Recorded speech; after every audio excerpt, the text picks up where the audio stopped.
The Invisible Man by Ralph Ellison is a story about an invisible man, quote unquote, or a man who moves from the South to New York. Through this journey, he meets complex characters that make him realize this falsified image that people portray and their true motives when it comes to power, both economically, socially, and politically.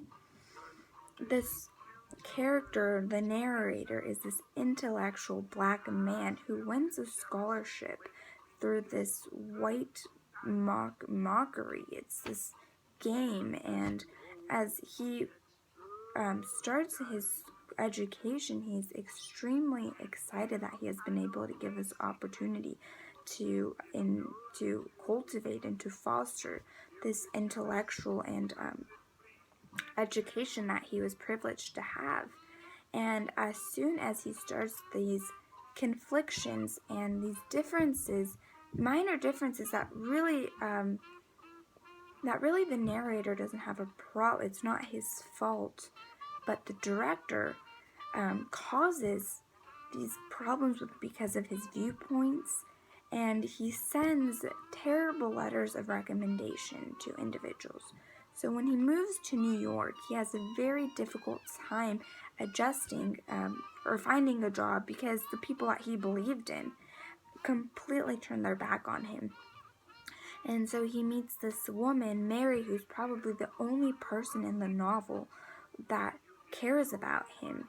And you see this lonely character that is in different groups, and he's extremely intelligent, but he doesn't have an identity.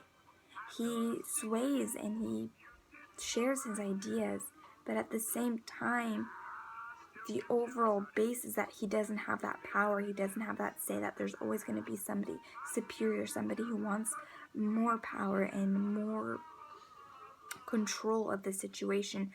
And he has series of difficulties with even the black organizations and their radicalness and their ideas, and he's in between not only the white and the black side, but these ideas, these radicalness. And the author portrays these complex characteristics by both the narrator, but also these round characters that teach the reader the overall message.